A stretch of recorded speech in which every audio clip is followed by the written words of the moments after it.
Hey, what the hell are you doing walking around dressed like Star Wars? It's Comic-Con, you idiot. We're going to the Javits Center. Well, you're the idiots, because you three guys would never be walking together. Yeah, you're his boss, and you two guys are enemies. Yeah, bite me, Captain Kirk. Hey, whoa, come on. No, that's Star Trek. Yeah, that's two different franchises. Yeah, sorry, guys. She doesn't know. Nah, it's okay. I'm sorry you have to deal with that. Let's go. Oh, hey, come on. It's not worth it, man. It's not worth it. Not worth it. Hello, everybody. Welcome back to Fanzone Debate. Very excited about this one. We got a number one contenders match for you. We got Brian Michaels going up against Nazario Montenegro. Both have been in this situation. Both have been in the situation after, but one has actually only sealed the deal. Will this be Brian's return to Kirk, or can Nazario make some magic happen and get his way to Kirk? I don't know. I'm very excited about it either way because these are two of the most fun debaters in the league, and their journey to get here also very exciting. Brian took on Jacoby, Nazario took on Holtzman, which was a thing that happened, but it's very good stuff, very exciting. They've both been playing really well in those matches, so to see them come over here and go against each other and see how much they piss each other off is also what I'm looking forward to. So let's get into it. Here's how it's going to work. The players drafted. Oh, wait. Hey, whoa. No, we got Mark and Robert here. How dare I not introduce them? It's Mark and Robert. Thank you guys for being here. Now we can get into it. So this is how it's going to work. There are 4 categories based off of categories. Blah, blah, blah. Guys, let's take a breath, Tim. There are 4 questions based off of 4 categories that the players drafted.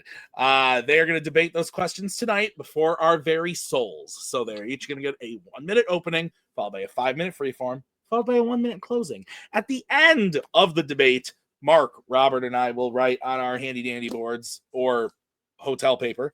No, did you bring a board with you? I got an iPad. You are so committed to the cause. I love it. We're going to write on our boards who we thought won the point. 2 out of 3 votes wins you a point, and the first person to 3 points wins the match. Gentlemen, any questions? No. Great. All right, let's do it.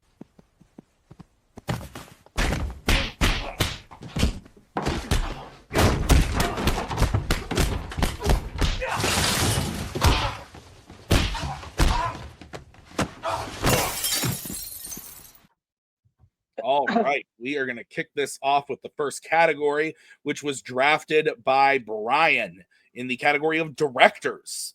Question is, what is the best scene in a Rob Reiner directed film?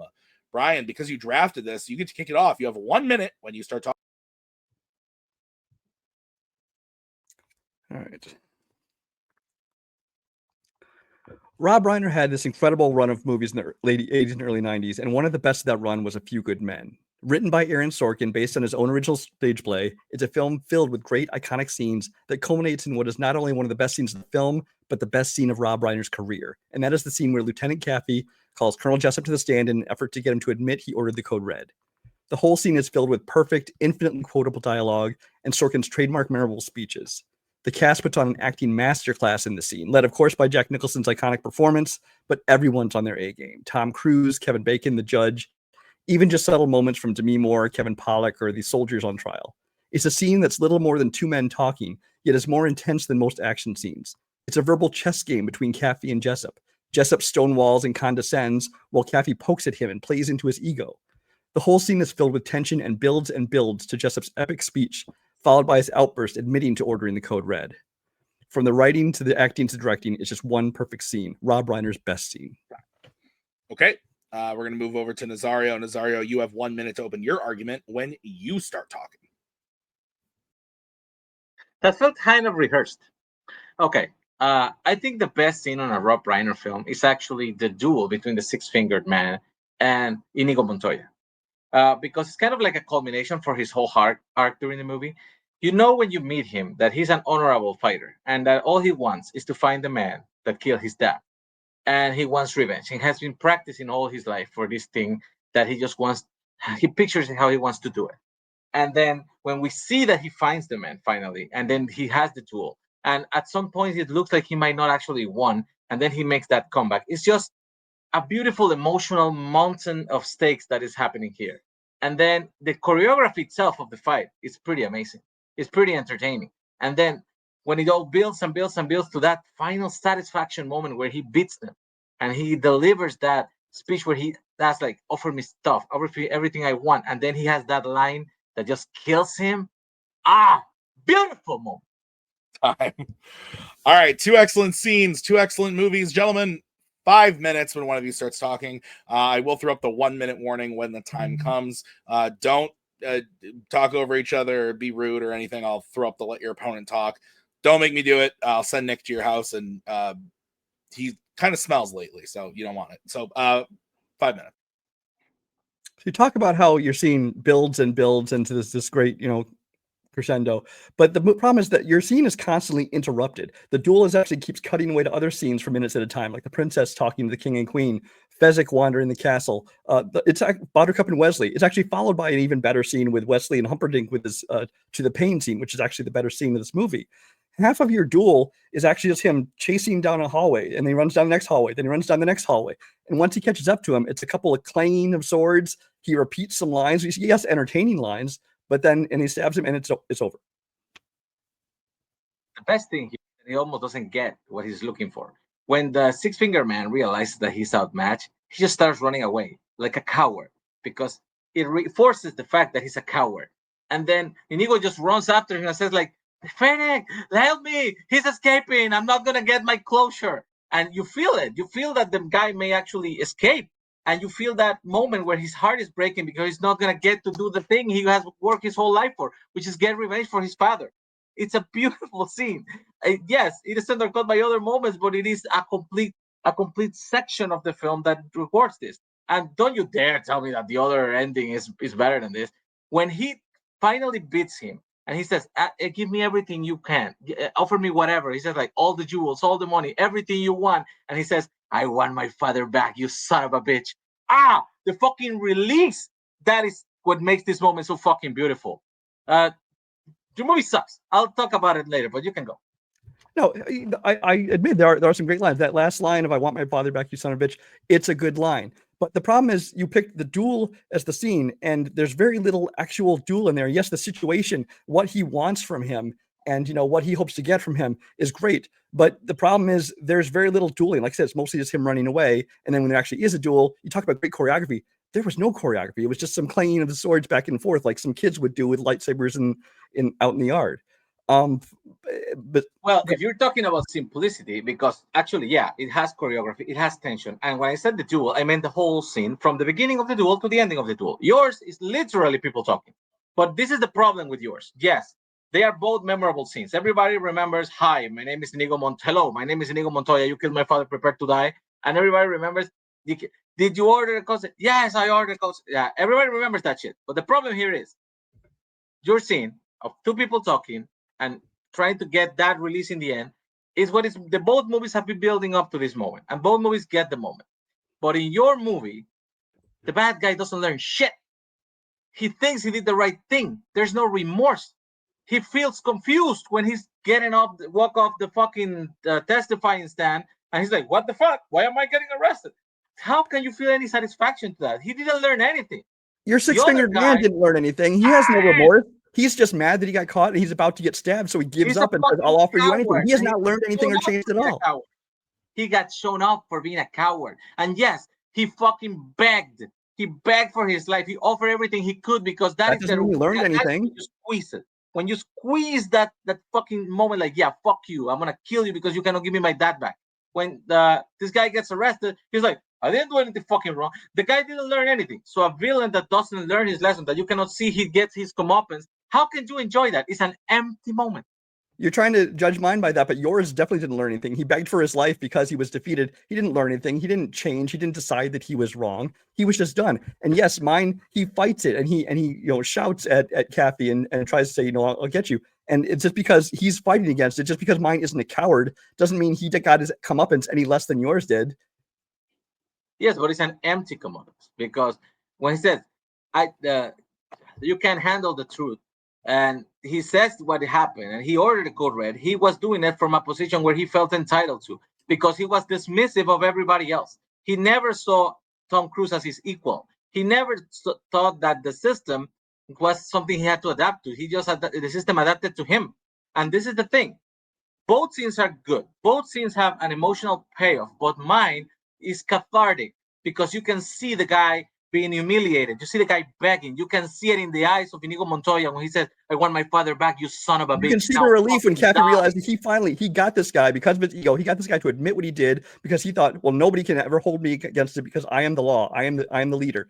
He got this guy to admit it, and the minute he did it, he realized what he said. The whole court realized what he said. Everything came to a stop. People He were in said it shock. because to him was something to be proud of. He was not remorse. He This didn't isn't show about any guys, this isn't contrition. about film. It's He about the just best felt like, scene. fuck you, Everything I about did mine is this and I perfect. will The get away dialogue, with the it. plotting, everything. Beautiful. All right.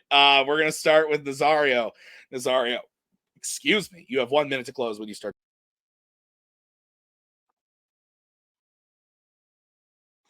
This is the thing. I think his scene is a lot of narrow focus. It is also more predictable because this is this is gonna be the thing at the end of the movie that we're all gonna get.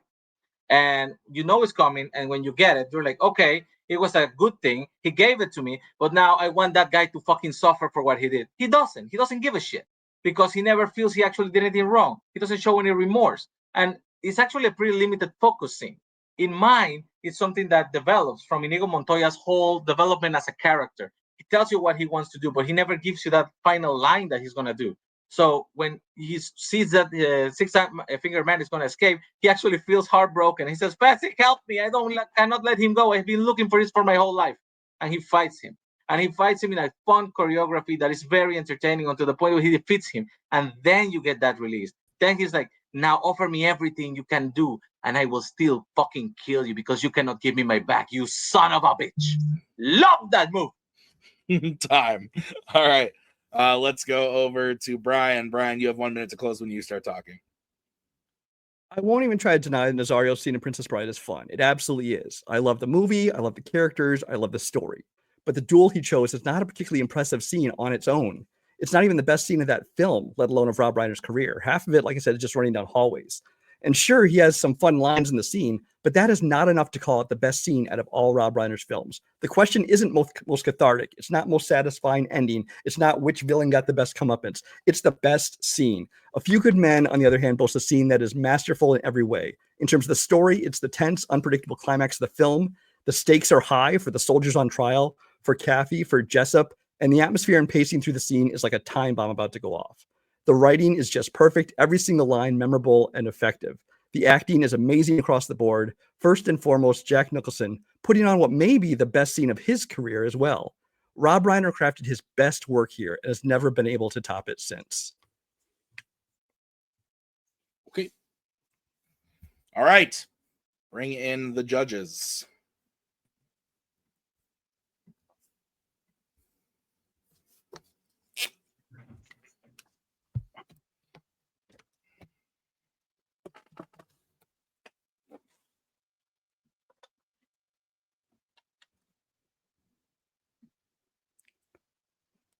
The middle 5 minutes went by really fast. It really. Yeah, I felt that I didn't too. get to say a lot of the things I was thinking about saying. I looked up Maggie- it was on stage. I was like, what? Maggie came down and was like standing here and she was like trying to talk to me. I was like, hang on a second. And then all of a sudden I like looked at the clock and it was at like 4 minutes. And I was like, oh shit. I went like 1 minute warning and I was like, that flew by. Okay. You guys ready? Yeah. Great start. Phenomenal movies each. Great scenes in each. Based on the arguments, I went with Nazario.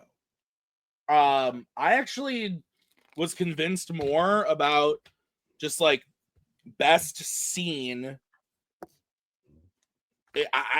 Nazario just gave me a little bit more, in my opinion, on what made his scene just like everything, like exciting, emotionally paid off, fun, within the context of the movie and everything. And I just thought he did a really, really good job. And Brian did a great job too, kind of giving like the emotional, the performances and everything and how it is the climax of the movie and everything. But I thought Nazario just had the edge for me in this one, but it was very close. This was great. Mark, your thoughts? Yeah. The the other way on that one. Which way? There it is. I see the Brian. There There. it is, Brian. There it is, Brian. Suspense. Yeah. I feel like for me, the separator here was the defense. I feel like they both kind of they explain why both scenes are great. Like they're both pretty good. I just feel like at the end of the day, like Nazario's hits on Brian, I don't really feel like I bought a ton of them, and Brian also was able to shrug off most of them. Like big one when he brought up the villain in A Few Good Men like learns nothing. Like it doesn't have any payoff. Like he brought in like exactly your villain didn't learn anything. Like how is this like kind of different? So yeah, I just feel like it like Brian was able to. I feel like Brian was able to just to defend a few more punches here. That's why I thought he's getting the point from me. Okay, Robert, your thoughts? Sweet. Love this position right off the bat. Yeah. I felt like this was like somebody has a flurry of punches and someone has a one big main punch. And usually when that happens, that's kind of like a trump card. But that one punch didn't really hit for me as much. And there was one thing that got admitted that just stuck in my head, where Brian was talking about how there was a bunch of like interstitial things in Nazario's scene. And Nazario was like, yeah, those things intercut my scene. I was like, huh, he really did admit that. So to me, it seems like cheeseburger with Bry's. I'm going with Brian. Yeah, the idea, the argument of like harping on what was happening with regards to like characters developing, I needed a little bit more than just that as the main point. And I felt like Brian gave me enough in openings and closings, especially, to push that forward. So I give it to Brian. All right, Brian wins the first point.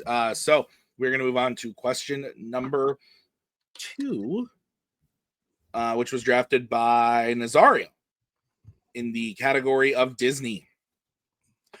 Which segment in a Disney package film has the best story? Nazario, you're kicking this off. You have 1 minute when you start talking. I think the best story is one that you can convey through any means. And in The Sorcerer's Apprentice from Fantasia, which is the one that I picked, it is one that it goes mainly through music and visual storytelling. It's the story of an overconfident apprentice who believes he can do whatever his teacher magician can do, and he wants to like scheme on his duties by just using some magic because he feels he's ready for it. The short is beautiful, is memorable. It's so impactful that it's the only one that they ever decided to reuse. It appears in 2 movies, Fantasia and Fantasia 2000. And it's just filled with timeless animation, a relatable theme about the person you feel you are being better than what you actually are at the moment, has a magical atmosphere created by the music and the visuals, and it even had some technical innovations for the time when they started using the different paints of animation cells. Time. Okay, let's go over to Brian. Brian, you have 1 minute to open when you start talking. Let's get this out of the way up front. These Disney package movies suck. The only thing that sucks more is trying to find an actual good story in one of them. Most of these segments don't even have stories, and they're more just about musical and visuals and vibes. And those that do have a story are usually fairly simplistic. One of the very few that actually has a story is Mickey and the Beanstalk from Fun and Fancy Free. Disney's take on the fairy tale Jack and the Beanstalk, which is a classic story for a reason, a popular story that's been told and retold since the 1700s, this time using the characters of Mickey, Donald, and Goofy. Happy Valley is in a place of joy and prosperity thanks to the magic harp until it's stolen by the giant and the land changes to misery and desolation. The crops turn to dust, the brooks dry up, Mickey and his friends are starving, having to try and share a crust of bread and a single bean to eat. Mickey sells the cow for magic beans, which then grows into a beanstalk. The gang climbs up, finds the harp, escapes, and saws down the beanstalk, defeating the giant and returning Happy Valley to peace and prosperity. I'll get into more detailed moments in the main debate. Okay. All right. 5 minute freeform when one of you starts talking. See, this is the thing about the short movies, that you have to have a story that grabs you in a few minutes, and you enjoy it and you remember it because it means something. And I feel like I have had this argument before, but I feel you're just using like borrowed story, Because instead of picking one of the many original stories developed for the package film, which are wonderful, by the way, you pick one that is based on a fairy tale. It's like asking what is the best story in a Disney film, and you grab, I don't know, fucking Beauty and the Beast. So the story is a movie that, like you said, has been done many other times, and other times have been better than this. I don't know why you feel this is so great that it's just, hey, a moron sells a cow for magic beans. They just happen to pan out. He gets a heart, happy ending. Yes, it's simplistic. It's a fairy tale, but it's been done to death. And it's not even better than what I'm offering you. The story of a cocky magician's apprentice who feels he can do the magic that he's supposed to learn to do just because he's himself. And Okay. he learns the lessons. First of all, is it an original story? No, I didn't say it was. It's Disney's take on one. It's no different than, like you said, Beauty and the Beast, Little Mermaid, Aladdin, Cinderella, Jungle Book. Are you going to say those don't have good stories? They are good stories. They're being told again. Just because it's not original, that's not the question. It's what is the best story. Yours is not even a story. It was one of the first ones to jump to mind when they gave me this category. And I thought, oh, maybe Sorcerer's Apprentice. And then I watched it and like, nope. There's no story there. Like the rest of Fantasia, it's all just about visuals put to music. It's visually interesting. There's good music. There's some brief fun gags, but minimal story. You even said yourself, it's a relatable scene. It's a scene. It's not a story. There's not a full story there. It's a full story. He tries to do the thing. He gets lazy. He goes out there. He realizes he fucked up with the magic. He tries to fix it so he doesn't have to deal with the consequences. And then he realizes that it's out of his control. And he has to bring in the person who actually can fix the problem. And he learns his lesson from it. If we can all make the short stories into 3-5 lines, just like I said. And yes, your story is good. My story is better. I'm not arguing that your story is bad. I'm just saying mine is an original story with original animation, original music, works out with minimal dialogue, which is a very fucking difficult way to convey story. And yours is a story that, even though it's good, has been done better and has been done a million times. The completion of your story is the sorcerer leaves, Mickey tries to do some, the spells go awry, the sorcerer comes back, the end. There's nothing really that happens. Yours has created a concept. Yours has created a situation. It has not created a whole story. I mean, in mine, there's so many things that happened in mine that I didn't get into already. They're traveling in the bean pod, and then the dive bomber dragonflies. They get saved by a giant fish. Mickey always gets eaten after hiding inside a sandwich. He's captured, and the harp sings the giant to sleep, and they get things to sleep. And even at the end, when Willie is a giant, the giant's tearing off the roof of the storyteller, stomping through Hollywood looking for Mickey. One of those things is actually memorable. These are all things that happen you remember when you leave the film. You said it's a good story. Your big knock against mine is it's not original, and yours is original. The question is not about originality. They're all good stories. I'm not saying mine is better because it's original. I'm saying mine is better because it's better. I'm saying that your story that is based on a existing property, it's as simplistic as mine. It's just dragged on because they didn't know that Bongo wasn't fucking short, that couldn't fill the 60 minutes that they needed, so they fucking extended your movie, adding pointless things like the fucking fish and the fucking sandwich. The core of the story is the same. When you leave the film fun and fancy free, you don't remember any of those details. You just remember Mickey, Donald, and Goofy, the cow, the beans, the giant. That is the three things you remember, if you remember them at all. Because even though it is a good story, I'm not sure this is a good execution of that story. And yours, all you remember is the sorcerer left. He made some mops that ended up flooding the place. The sorcerer came back. That's all there is to your story. Mine has moments. You remember the visuals. Moments they shoved into mine. Mine has fun gags. It's my turn to talk. Shut the fuck up. Mine has time for fun gags, for music, like when the beanstalk is growing and carrying them up. But these are just short snippets of a bigger story. Mine has time to do those songs and plenty of time. There's still left to tell the full story, which yours does not. Now you may talk. It is a full story. It has a setup. It has what happens. It has a conclusion, and it has an ending. And he even gets his comeuppance because he gets spanked in the butt when he's fucking leaving the room. Yes, these are short stories. We are no arguing about length. We said these are short stories from package films. And yes, like I said, mine is more memorable than yours because you remember all those details. You remember the music, the remember, there's only 2 minutes to remember. That happened because it's memorable. Dude, because it's memorable. Eating pretzels in the dark alone, sad, or eating pretzels watching you guys do this shit is so much better. Oh my god. Okay. Brian, We're starting with you. 1 minute to close when you start talking.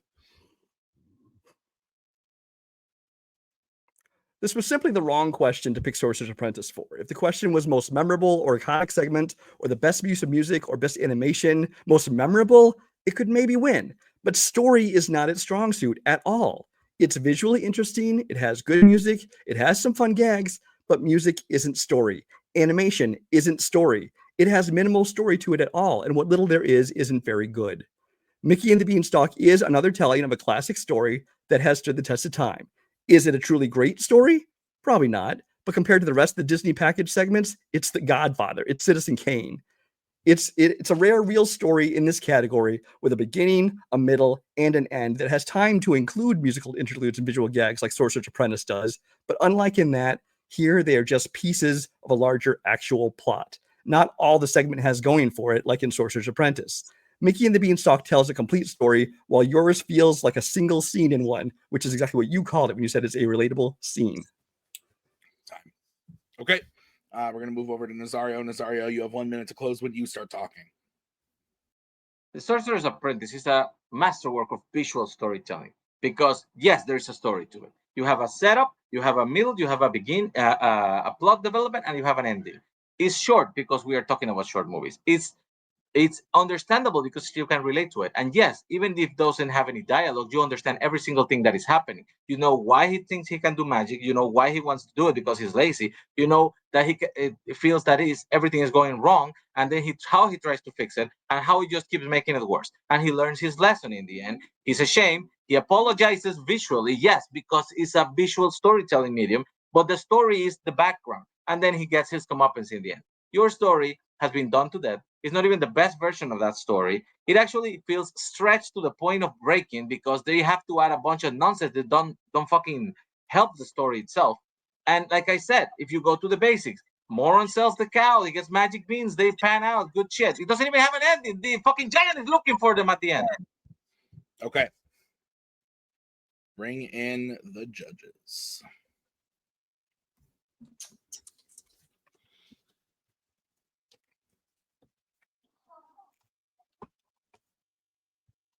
Shut the fuck up is probably unnecessary. I apologize for that. No, I heard that. My favorite part was when you said, okay, now you can talk.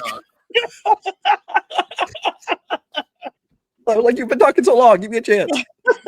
I was watching the clock. I was like getting ready to hit it again. Then you were like, shut the fuck up. I was writing notes, and I was like, Nazario seems like he's going on a long time. And then I looked up, I'll let your opponent talk. I was like, yeah, okay, good. I said some time. That is funny. Okay, Robert, you're kicking us off. Yeah, I like this debate a lot, despite what the category is in the question. The question, God, package films. What happened here? That's okay. Beautiful package. Neither here nor there. I thought it was like I kind of liked like the offense versus defense. Kind of like Brian's offense and some of the points he made, turning Nazario's things back on him. I like Nazario's defense on some things. I do think there's a harping on, like, there's a thing Brian said about like music and animation aren't story, and that's fair. But I do think they can be buttresses for a story. Buttress, good word. And I think that compared to Nazario mentioning about like the length and how it was a complete story, I went with do you know Mother's Milk from The Boys? His name's Laz. I went with Nas Alonso Nazario because I liked Nazario's defense, and I liked how he picked apart a bit of what Brian's attacks were. Okay. Maybe I'm having an off night, but I went with Brian. I thought Brian won this pretty handedly. I thought Brian pretty strongly deconstructed the fact that, or at least convinced me, who has seen both of these many times, unfortunately. That's not true. They're both good. He convinced me pretty hard that The Sorcerer's Apprentice is nothing but a couple memorable moments. The length didn't really, like, I feel like that was something kind of like thrown out by Nazario of being like, we're talking about short movies, but Brian's point, at least how I interpreted it, was not that he was saying like, oh, it's short and that's negative. It was that we have these short films and there's nothing going on in this one. Like, you remember he brought up the examples of the singing mops or the dancing mops and everything, and then it just kind of ends, and the sorcerer comes back, and it's like whatever. But Brian gave me many different points about like what happens in his story, like how the characters develop and what things happen. And yeah, it's a story that already exists, but it's a good story. So I went with Brian. Mark, your thoughts? Yeah, this is an interesting fight because I do think, at least for some of these, Nazario can kind of just bowl people over, like with his knowledge on the category. I do think Brian bloodied him up a bit in this fight. He kind of drug him down a little bit in the mud, because there was a lot of this fight where we're arguing, is this a story? And like Nazario could just simply, it was accepted as a story. It's fucking story. We don't need to talk about it anymore. But we spent a lot of time talking about it, and like it almost like swayed me there. I did ultimately go Nazario at the end there, coming up the end. Mainly because I do think he swayed me on. There's a lot of memorable parts to Sorcerer's Apprentice. I do think on some level, like the Jack and the Beanstalk thing being a familiar story and not being like tied to Disney, I do think hurt it. I think it's a valid point to bring it up, especially when we're talking about it in terms of how this stands up against other Disney properties. All right. Well, I apologize for whoever I vote for in the future, but no, this is great. So we're all tied up 1-1. We're getting on to the next question, which was drafted by Brian in the category of American Spies. Your question is, what is the most exciting action scene in a Jack Ryan film? Brian, you drafted this. You're kicking it off. 1 minute when you start talking. In the final act of The Hunt for October, just as Ramius has finally presented the Red October to the Americans and requested asylum, they detect a torpedo in the water from another Russian sub intent on destroying it. That torpedo is evaded, but a second is immediately launched with a shorter activation time. Ramius orders Ryan to steer into the approaching torpedo. The crew and the audience hold their collective breath as the torpedo strikes, but is ineffective because Ramius has closed the distance, so it didn't have time to arm itself. Suddenly shots ring out, killing Sam Niels Vasily from the Russian saboteur on board, who then heads to the missile bay to try to blow up the ship. Ramius and Ryan pursue him as Scott Glenn takes over command on the bridge. Ramius is hit and injured while Ryan presses on, dodging gunfire, eventually killing the Russian just before he can detonate one of the missiles. Back on the bridge, they are lured to the third torpedo, this one armed as soon as launched. And as the Red October sits helpless, the American USS Dallas sub intercepts at the last moment, diverts the torpedo, and causes it to strike and destroy the Konovalov itself instead. It's a tense, nail-biting action scene that keeps you on the edge of your seat and holding your breath to see what happens next. And that is the very definition of excitement. Time. Okay. We're going to move over to Nazario. Nazario, you have 1 minute when you start talking. Okay, so the scene I pick is the ambush of the Colombian guerrillas on the convoy where Ryan is in clear and present danger. Because since this is the best action scene, you want to see what the action is going to be. You can see the convoy going through the city, and you can feel the tension as the motorcycles just stop trying to stop the traffic in every intersection. Every intersection, they keep going, but you can feel something is not right. Then you see the people moving on the top of the buildings, and you see something may not be as clear as you expected until, bam, a bus blocks the street, gunfire shot out. And everybody's just surprised at the moment. The first car gets a fucking missile and blows up. Everybody tries to escape. They close the back of the street with another bus, another missile, another blown car. And you figure out Ryan is in the middle of this. How is he going to get out? And the whole thing just develops into a very intriguing and grabbing action scene where you don't really figure out how he's going to find a way out of this. And meaningful things happen. Like, it's realistic. It's great. And a lot of the officers die. Good shit. People die. Good shit. Yeah. Okay. 5 minute freeform when one of you starts talking. A lot of people die because he's the only one that survived. It's like we know Ryan's going to survive, and everyone else in his group just dies like Star Trek red shirts. That's why there's no excitement when there's no stakes, because you know the one person is going to survive. The thing is, yours is definitely bigger. It's more explosive. The question is not the biggest action or loudest or more chaotic. It's the most exciting. And in yours, so yours is basically just rockets and then another rocket and then another rocket, and some gunshots just shooting down at him until finally, lots of explosions. Doesn't necessarily mean exciting, but then until finally Ryan gets in the truck, backs it out through this arch to the next street over, and then they just stop chasing him for some reason. Because the police shows up. Okay. They've just killed a bunch of diplomats with heavy gunfire, and they're going to worry about the local cops? They are not the lost. This is the thing with your scene. There's no action in it. I'm sorry. You're going to say that it's fucking gripping. It's people watching a monitor saying, there's a missile coming. There's a torpedo coming. Wait, turn around. Go that way. But why do you want to do this? And instead of answering the fucking question, Sean Connery starts asking him about fucking meaningless shit because he knows he doesn't need to explain anything. Well, Alec Baldwin very ridiculously tries to drive a fucking submarine. Oh, you mean that it didn't explode because we got closer? Good shit. And then when the action starts to happen, it's a guy that shoots one people, Sam Neill, and then geriatric Sean Connery runs after him with Alec Baldwin. And then since he cannot fucking run because, he's fucking all that shit, he's like, oh, I'm injured. I'm going to sit here while Alec Baldwin crawls for 20 fucking minutes on the floor, avoiding gunfire and kills one person.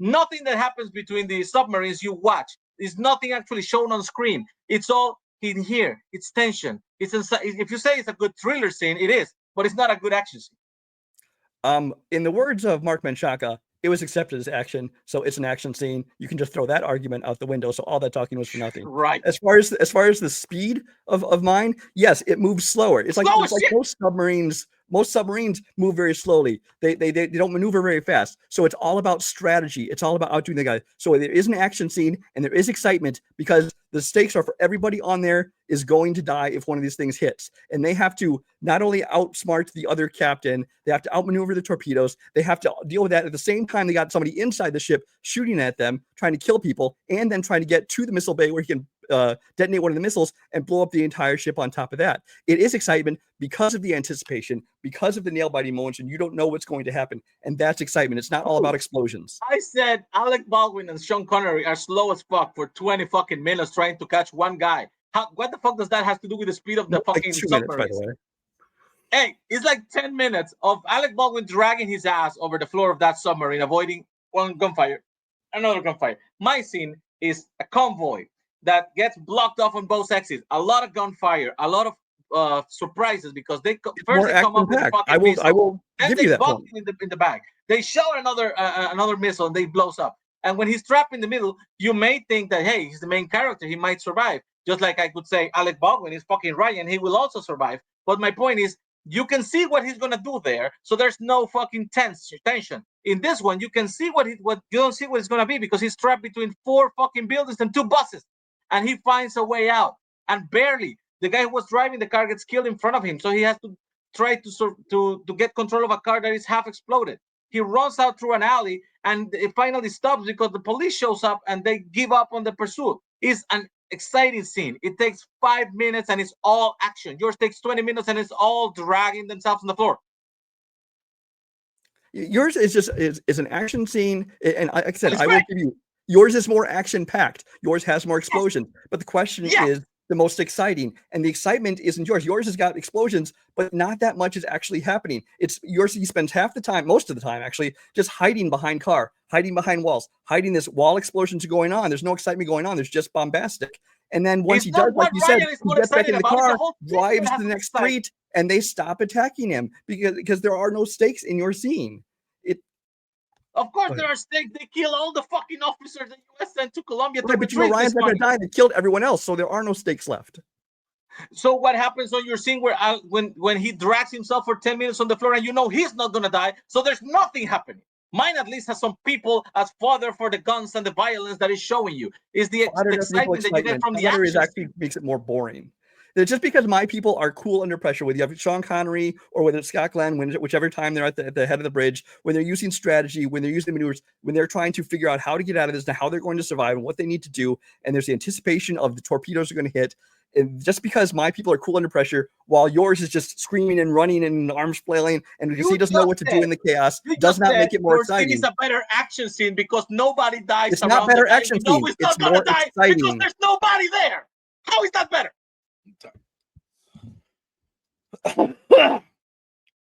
Nazario, you get to close first. You have 1 minute when you start talking. He literally says that since we know Ryan is not gonna die in either movie, his one is more exciting because nobody else is dying. Because nothing else is happening. They shoot one people for 10 minutes. One person is Ryan. And we said, well, he's not gonna fucking die. So this is exciting.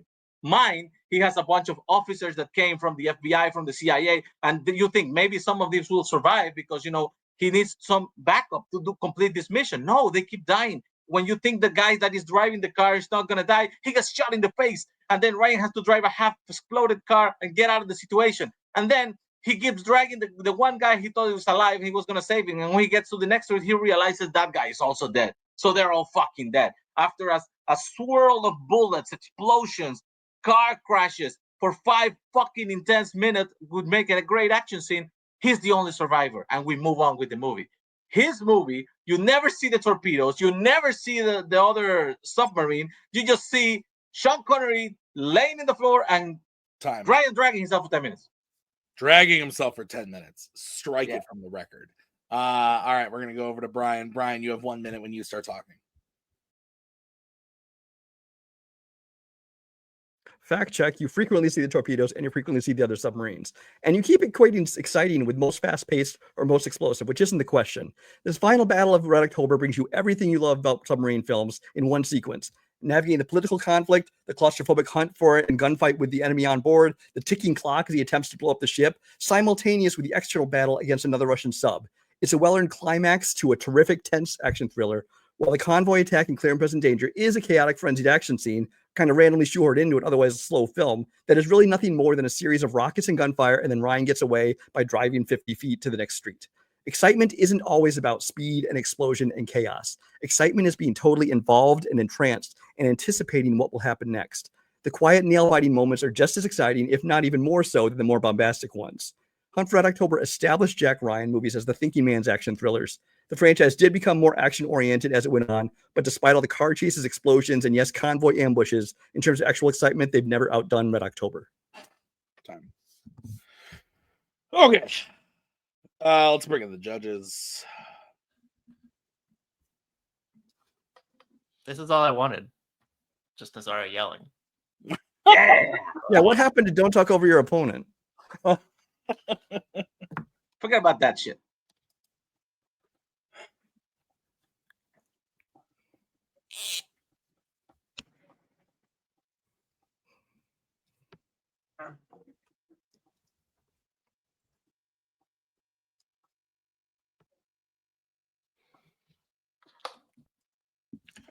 Okay.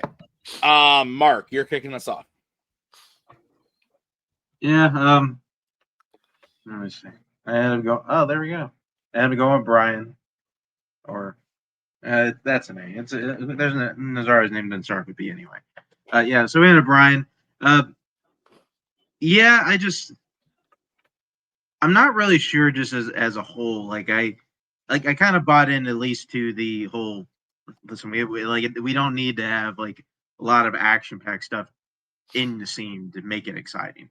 If something has stakes, it's well done. It can be exciting. I feel like Brian explained that pretty well. And then even when Nazario was kind of Brian had talked about a scene, Nazario's scene as well, there's just some missiles coming in, cars are exploding, and then that's kind of it. And then when I hear Nazario kind of explain the scene, he kind of explains it almost exactly how Brian is. Well, there's some missiles coming in, stuff's blowing up, and we couldn't even couldn't name any of these other characters who are dying here. So okay, I mean, we've done with the red shirt thing before, so yeah, I thought Brian pretty hands down here. Okay, Robert. This debate was very exciting because it was like a roller coaster. I was very much with it with Brian. His explanation at the intro was great. I did like Nazario's, how he said it as a slow burn. And then when we got into the actual debate, I really did enjoy, there were a lot of concessions from Brian about action-packed and stuff that happens and doesn't happen. So I was kind of going with Nazario with how he was leading towards that. And then we got to the closings and it was just an accuracy city. And then Brian called him on that. And that was cool. And then Brian summed up everything pretty nice. Shawn Michaels, he was the Heartbreak Kid. So I gave it to the Heartbreak Kid, Brian Michaels. I assume the the nickname would stick to. So I give it to Brian. Well, then guess who I gave it to, guys? Nazario. What the fuck is going on? I Please don't think don't it vote for me. hands down drag out like I did last time with Brian. I've only seen each of these movies like twice. So I was really listening to the arguments and kind of thinking like what sounds the most exciting to me. And Nazario gave me the more exciting scene in my brain thinking about it. Now, I think Brian did a good job of explaining why his scene was like the more like intense thriller-esque action scene. But I thought Brian did a good job, or I'm sorry, Nazario did a good job too, of just being like doing the Nazario thing of being like, it's boring. Yeah. And just like convincing me. So I give it to Nazario, but I am incorrect tonight. Because you're missing hair on this part. So Brian wins the point, and we're going to move on to the final prep question, which was drafted by Nazario. He does need to hit this in order to send it to the bonus round. So the question comes in the category of sports. Your question is, who is the best character in a coming-of-age sports film? Nazario, you're kicking it off. You got 1 minute when you start talking.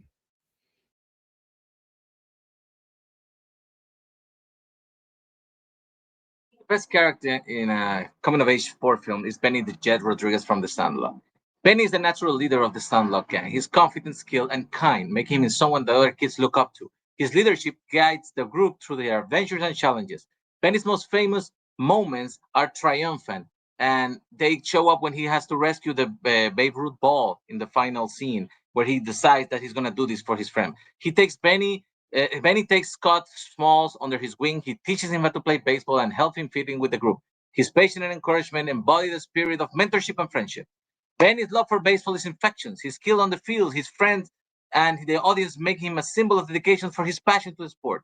And despite being the best player, Benny remains humble and grounded, and he doesn't boast putting the other players down, which makes him a role model on and off the field. Benny represents also the carefree, adventurous spirit of childhood summers. His character evokes a sense of nostalgia of a simpler time, resonating deeply with the audience. While Benny Star's confident star at the Sandlot, he grows throughout the time. We're going to move over to Brian. Brian, you have 1 minute when you start talking.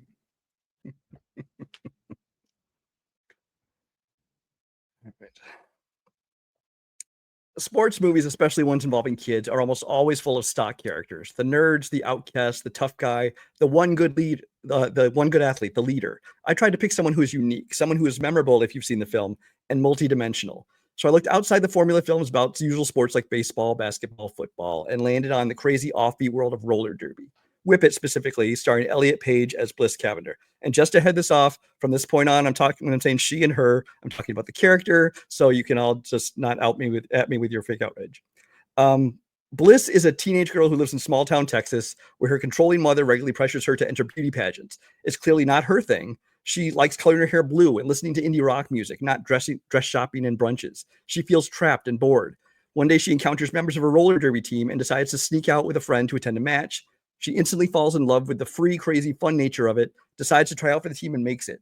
Adopting the name Babe Ruthless, she has to hide this from her parents, bruises and all, and find sisterhood and acceptance in her new team, and is able to find her one true identity. Time. Okay. All right. 5 minute freeform. One of you starts talking. I went in on that her/she disclaimer. Okay. Sorry, I couldn't. Yeah, doesn't matter. Your character is more of a stock character than my character. And yes, it is a roller derby movie, which makes it guess different because it's a sport that is not very popular. But it's the girl that doesn't really fit where her mom wants her to put in. Then she finds this thing that she actually is good at and she enjoys it more. And then she's supposed to drive you through the movie. But the problem with your movie is that every other actor in that movie is better than her. Juliette Lewis is great. Kristen Wiig is great. Drew Barrymore, who's the director, also has better moments than your main character in this film. Ben is not even the main character of the film, and yet he is the heart and soul of the film. Ben, because Smalls is the narrator for The Sandlot, and yet Benny, with his passion, his aura, his leadership skills, He is the one that just pushes everything in this story forward, and the one you can see grow from this kid who just wants to play baseball to becoming an adult who actually follows through with his own dream. You talk about the other ones in my movie, like Drew Barrymore and Kristen Wiig have better moments. They do have better moments. They have fun moments. They're great comic relief, things like that. But they aren't better characters because they aren't fully developed characters like mine is. And you say mine is more of a stock character. How is yours not a stock character? You talk about his leadership. He's kind. He's a mentor. It's friendship. This is just like every character in every sports movie, especially kids movies, that's out there. There's nothing original about it. And you talk about like, oh, well, he does things like he goes over the fence to get the ball. It's like that's plot. That's not character. That's not something that makes him a good character. That's just something that happened in the movie. And as far as the thing about when he becomes older, doing that, what makes him a great character, the decision, because Benjamin Franklin Rodriguez was the best baseball player possible there. And instead of just trying to outgrow these people who are his friends, he tries to teach them the sport. He tries to make them grow with him because he represents care for all his friends. And yes, the moment that he learns that Smalls is such a dumbass that he used a signed Babe Ruth baseball to actually play baseball and threw it into the dog's yard, he knows that he has to step up because he is the one who has the skills. He is the one who has the speed and the ability to actually have a chance of getting this ball back for his friend. We're talking about who is a nice character, who is a good character. Yes, he is, but he's not the best character because he's not original. Because every movie has that guy who's the leader, that guy who takes the new guy under his wing, things like that. With mine, you have a girl. This is Roller Derby, which you don't see movies of. I think there's like one or two other movies, if anything, about this. That's not a character thing. That's a plot thing. And so you have Roller Derby, you have this character. She's original. She's fun. She's somebody who not only her relationship with the newfound family she has with the girl she meets in the Roller Derby, where she learns to be herself and be free and express herself because she is so rebellious. You have a relationship with her parents, which are very different. Her very controlling mom who wants to basically live vicariously through her versus her dad, played by Daniel Stern, who is kind of a kindred spirit. And he like kind of supports her rebelliousness, but even he himself is like has to hide in the van because of the mom. And so, but her relationship with all these different people make her a multi-layered person and not just a one-dimensional person like Benny, who is just like every character in every movie. She is not an original character. She is the odd dog out that finds their way out in this sport that people don't understand, that her parents don't understand. She is Juno without the slang with rollerblades. She is the Fridge from Little Giants who wants to play football, but it's a boy sport. She is a box character, like, oh, I'm so weird and I don't fit in and I want to do this other thing and I want to explore this thing. So yeah, and everything you said, like, yeah, Benny, that's not character, he's just nice. That's not character, he's just a leader. These are the things that make him a leader. This is a character that starts the movie ready to take the next step, but he chooses to help his friends, and because he puts the relationships and friendships and baseball before everything else in his life. And then he takes this ragtag group of kids and make them the best they could be. Without you never hear that ever in a kid sports movie. Without Benny, they do not make it to beat the other in this movie. Without Benny, they don't get the ball. But he doesn't. Without Benny, they don't have the memory. You are monopolizing all this time. You do need to shut the fuck up. Yes, I am. No, Benny is that character in this movie who does help this ragtag bunch become but because he is so stock, because he is that character of this movie, but he's not original, which makes him not stand out as the best character in these things. With mine, you have something original. You have somebody who is different. You have somebody who is maybe a way into these movies that people that don't see themselves in other movies, they see them here because it is a good character. It is a multi-layered character. It is somebody who is fun, but at the same time you can tell that she's struggling. She has this relationship with her parents, but then she gets to go out and just bash people on the He's not even the best character in yours, the fucking team, and yours is a Dodgers fan and then a player, which by the way already makes him a bad character. Benny the motherfucking Jet Rodriguez put on his PF flyer and gets the ball back. Everybody remembers this shit. You're getting his most time. Nazario, you get to close first. You have 1 minute when you start talking. Benny is a leader. He's a friend. He's the one who pushes this group forward. He's the one that everybody knows will eventually make it. Nobody in this group of kids will ever play baseball for the big leagues, and they know it. And yet he takes the time to calm down and push them and go forward. And yes, this makes him memorable. He puts on his PF flyers and he gets the ball back because he has a friend who needs that. This is what makes a great character. The compassion he has for his friend, that he cares about them more than how he cares about himself. And yes, eventually he will make it. He will be a great baseball player. He will be a legend. He will be Benny the Jet Rodriguez. And yet he takes the time to make his friends better. He's a memorable. He gives you nostalgia about that slice of life when you were young and you just wanted to play baseball with your friends during the summers. His character is more of a box character. It's like I said, like the Fridge in Little Giants. It's just an odd character that wants to play this thing that they're not supposed to play because it's for other kind of people, and then she just does it, and it's as stuck as it gets. And like I said, her character is even blander than that. She doesn't even become the best, more entertaining character in the team he plays for. She plays for. All right, just for the record, Nazario should have closed first. I gave him an extra 10 seconds because of that. So just a heads up, that was my bad. Brian, you get to close now. 1 minute when you start talking.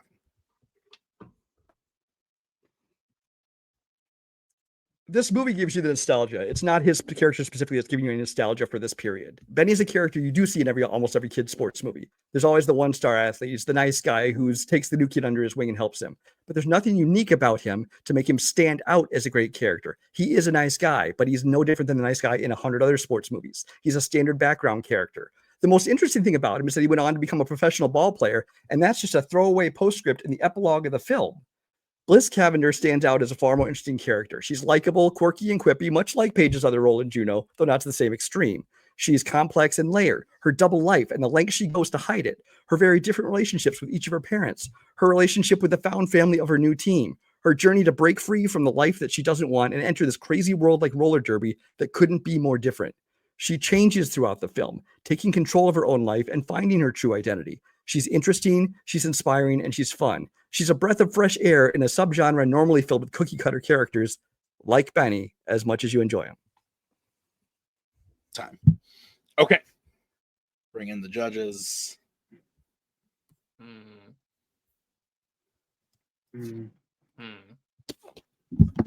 Ah! Huh. Oh, boy.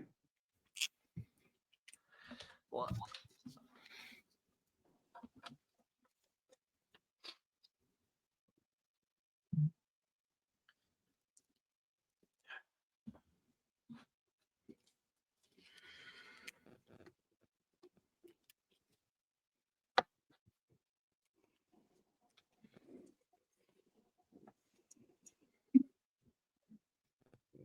Damn it, Brian! You put Brian to sleep. Like fucking Mark is sleeping right now. Oh my god. Robert, you look ready. Mark, are you currently writing? Yeah, I got it. Okay. I have been on the wrong side of history this evening, it appears. So I'm just gonna rip the band-aid off and we'll see what happens. I went with Brian. Shit. I thought Brian gave me the better character, the more layered character, the more interesting character, more going on. He convinced me that Benny was a very one-note character and that nostalgia might be rubbing on the eyes a little bit with that character. I have not seen Brian's film, but he just kind of gave me more as to why that character was really great. So, Mark, I'm scared to see what you have on your iPad. Yeah, yeah, I'll just go with it so that, he knows it's going to be up to him. Oh my God. Come on, where is it? There we go, Nazario. There we go. Got it. Yeah,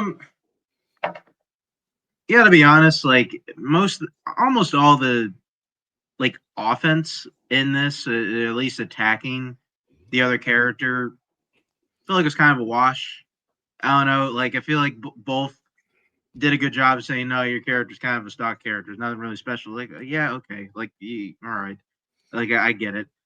So I just kind of went with who sounded like the more interesting, who kind of sounded like at least kind of stood out kind of more in their movie. And I think it just by a little bit, it was Nazario.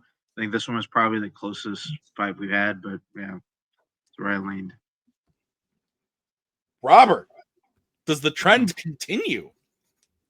I know Nazario did a bit at the beginning, but honestly, when Nazario kind of crafts an argument and writes a script out, it sounded really good to me. Like, Probably read Wikipedia or some shit. I thought it flowed really nicely.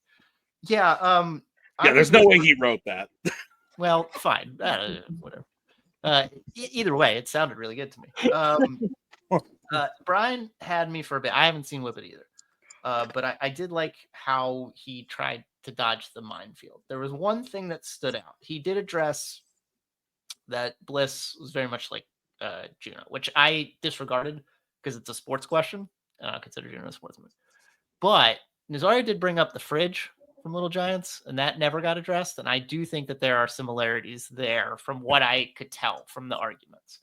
So I went with Nazario. Is your name, is it Mountain, like Black Mountain? Montenegro. Yeah, so I went with Black Mountain or Nazario because trends do continue, and Tim, you're wrong all the time. Sounds like it, which just gets really more exciting for the bonus round. So here's how this is going to work. We're moving to the bonus round. We're all tied up 2-2. I randomized which side of Fanzone this is going to come from, and then I randomized the categories remaining that were not drafted in the main round. I got a question based on that category, so I'm going to say the question. Once I have repeated the question a second time, you can answer the question. Whoever says their answer first will be going first. You each get 45 seconds, and then you each get 30 seconds. Do you have any questions? Let's fucking go. All righty. The side of Fanzone this is coming from is general movies. The category is romance. Lovely. Question is, what is the best romance film of the 2020s? Again, what is the best romance film of the 2020s? I'm going to go with Licorice Pizza. Okay. West Side Story. Sorry, what was it? West Side Story, the Spielberg one. Okay. All right. West Side Story and Licorice Pizza. Guys, I'm going to stay on screen for this to give you your countdowns. Nazario, you spoke first, so you're going to go first. You have 45 seconds when you start talking.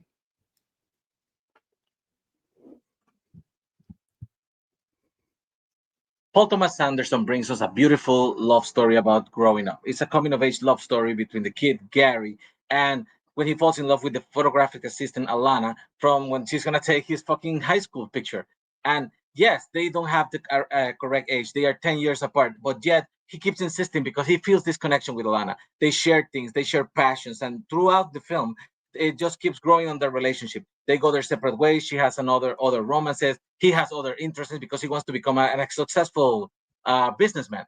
But they never fall very much apart from each other because life keeps putting them back together until they realize that doesn't matter what society says, doesn't matter what their parents or family says. They love each other and they are meant to be together. Lovely. Brian, 45 seconds.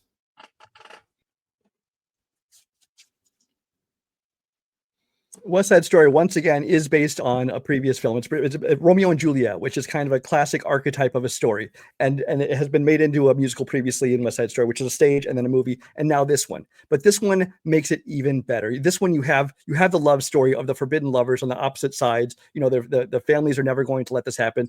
This is Nazario was trying to say they can't be together because of the outside forces. But in this, you also have the amazing musical sequences. You have a great supporting cast all the way down, including like Ariana DeBose's Oscar-winning performance. You have this direction of Steven Spielberg, who is just a master of every genre, and now he's checked musicals off his list with the amazing cinematography, the storytelling, the use of music, a great cast across the board. Everything about this is a classic love story and has everything you want in a romance.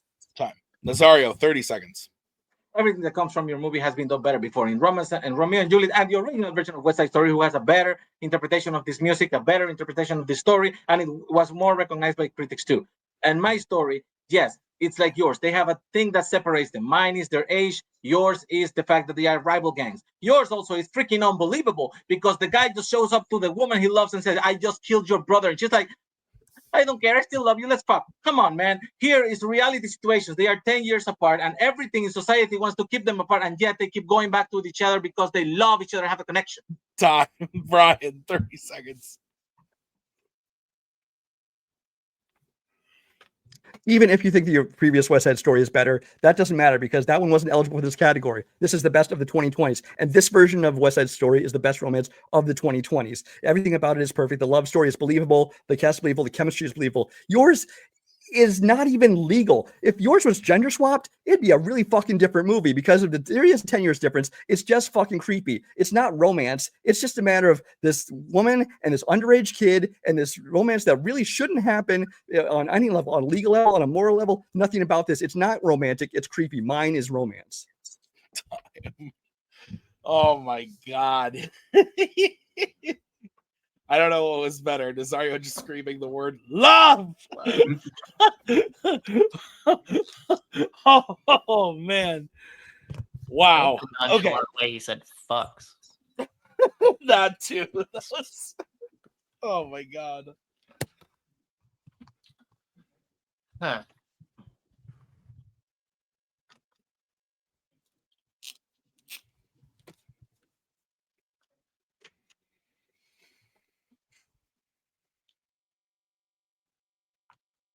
Great match, Brian, by the way.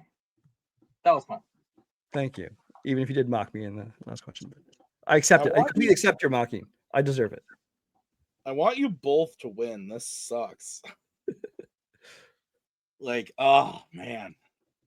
Some matches it's easy to be like, yeah, this guy won and I'm happy about it. And then this sucks. You both are awesome. Okay. Robert is starting. Yeah. Good stuff. I liked it. Whole thing all the way through. Everybody down on the floor. Great as well. I thought there was a lot. I thought Brian's opening was really incredible. Like how much he was able to get out about the concept of the film. I thought Nazario did a good. So it was kind of like a thing about information versus kind of the thematics. That's kind of how I took it. I kind of washed out the attack. Like Brian's attack didn't mean anything to me with regards to like it's a film. It happened. The film happened. It lives in a fantastical environment. So, that is what it is. Like it's fiction. But I think if we looked at it as like, what's the best romance, like as a story, I would give it to Nazario. But as a film, I got more from Brian. So we take the Chevy to the levee, but the levee was Bry. You're never gonna let this go, and I love it. Thank you. Thank you for committing to the bet. I'm always committed. Okay. I have been on the wrong side of history all evening, and it's not continuing. I did go with Brian. I thought that Brian's overall everything about the film, everything that makes it the best movie in this. He kind of got ahead of the Nazario bashing him for it being something that everyone else has done, or that it's been done other times, rather. I think both missed an opportunity. So here's a piece of advice for me as a judge. When people use their time purely in a speed round purely for a opening, I'm talking about mine, closing, I'm talking about theirs type of way. Fine, you're not maximizing on the time that you have, and both kind of fell into that trap of like, I'm going to talk about mine for 45 seconds and then just talk about theirs for 30 seconds. So I thought Brian almost lost me when like all he had to really say about Licorice Pizza was that like, oh, like if the roles were reversed, like it's the common complaint we hear about the movie, but like I didn't get a ton from Brian against Licorice Pizza. But that being said, all of his pro West Side Stories were spot on, and I feel like Nazario had really good pro Licorice Pizzas, but like nothing to give me against West Side Story other than like, oh, in the movie they just like she's supposed to be mad, but instead they fuck. So like, the guy just killed her brother and she fucked.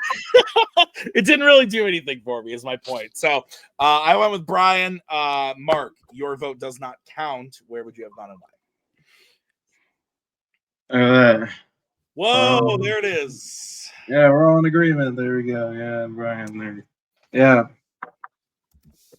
Yeah, I kind of thought the same way. I also thought Brian was also kind of smart and just kind of have. I mean, I thought it was smart of him to bring up the point about licorice pizza in the second, in the 30-second part, because Nazario can't say anything to that. There's also a moment where I did laugh out loud when he just said, like, "Oh, like your movie is illegal." Like, I thought that was funny. So maybe dangerous precedent me instead of giving the point to the person that made me laugh. But yeah, I did also go with Brian. All right. Well, that means your winner is Brian Michaels. We are going to move into some quick post-match interviews. We're going to start by talking to Nazario. Nazario, I mean when I said that it sucks when you have two people who are really good at this, and it was split down the whole way until that bonus round. Weirdly, a category that when I spun it, I'm like, this could be interesting. These two watch a lot of movies. This could be fun, and you both picked really interesting movies to talk about. But on the whole, what are your thoughts about this match? It always comes down to the bonus round with me. I like to do the drag out thing in the mud, like he said, during the main prep thing. And it always comes out 50-50. The thing is that when you do the bonus round, sometimes you have the right answer staring you in the face. But for some reason, you just say like, but this is so attackable, which had happened twice now with Brian and me. Because I think this is similar to the way it ended the first time. But I saw West Side Story there, but I was like, yes, maybe it's overall a solid movie and it has history on it, but I felt like you can attack it in so many ways about just being another remake, another adaptation. It's not even the best version of that story because the previous one was fucking Best Picture nominated. Or it won, I don't remember. I fucked the Oscars. The thing is that when you just have 45 seconds and 30-second rebuttal, it's really difficult to try to convey why something you're really passionate about is as good as you're passionate about it. Yeah. So yeah, Licorice Pizza is a fucking great ass movie. Yes, it is. But I don't know if I could sell you that in 45 seconds. So maybe next time, just pick the stupid answer, give the stupid reasons, and people will give the stupid vote. I mean, that's fair. Nazario, we'll see you back later this year. I'm looking forward to it. But congrats on a match well played. Thanks for being here, man. As we bring in Mr. Brian Michaels, who is moving on to the title match. We are getting the third match between you two. You and Kirk, it's happening. But before we talk about that, let's talk about you and Nazario. Brian, I was wrong many times, apparently. I apologize to you. I should have apologized to Nazario as well. Nazario, I apologize. But your thoughts on the match against Nazario and how it went? Well, you're only wrong twice because you voted for me 3 times. So fair. No, I mean this was a fun match. I mean, as much as he does quite intentionally, it's a strategy. He tries to kind of take over the time and to talk over you to not make your points, which can be frustrating. But it's a strategy, and it does make the match more fun. It clearly gets me more animated because I have to kind of fight back a little more than I do in other ones. But as far as like the prep thing, I know that watching people read prepped openings and closing is not very exciting, but it's more because of my own weakness, because I know I'm not good at timing, and so I need to like hone my argument and make sure I get it within the 1 minute. And I still get the information across, which is all that matters. I'm not going to go through like some people do, like every question and just point by point, but I will just say I'm quite surprised actually that I lost the Disney one. I thought I had that one locked down. I knew I was going to lose the sports one though. That was bad. And as far as the bonus round, I hate bonus round. Especially like you said, it's hard to kind of decide how much time to spend trying to support yours versus attack the others. The good news is in this one, the thing about the age difference, and that's all I know about this fucking movie. So that's all I had to say. I've never seen Licorice Pizza. So I thought I'd get that in and then just support my movie. But yeah, so that was it. Brian, you and Kirk, it's becoming a new thing. We've had lots of rivalries over the years. We've had the Cody and the Kirks. We've had the Kirk and the Ruse. We've had the Kirk and the Jacobys. They all seem to involve Kirk. And now we maybe have you versus Kirk. You beat him in the 3 round. He beat you in the or not the 3 round. I'm thinking of fucking trivia. In the normal match, you beat him. In the title match, he beat you. Do you think this is your time for the title match? What are your thoughts? I think that this is definitely gonna be my hardest one, just because yes, I beat him in the normal one, and then he beat me when I got to pick more categories than he did, and now he's get to pick more than me, and so it makes it even a harder thing to beat him.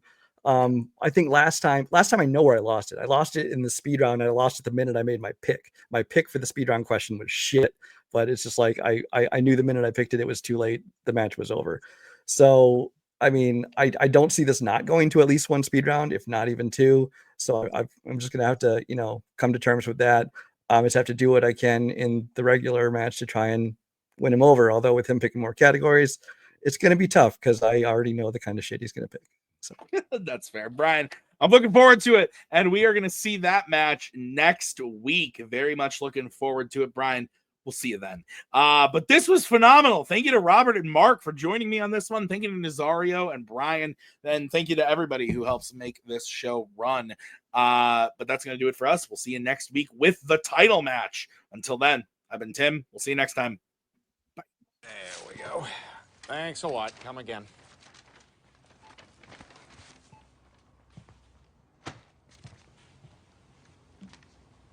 Hey, I won't forget what you've done for me here today. I would prefer that you do.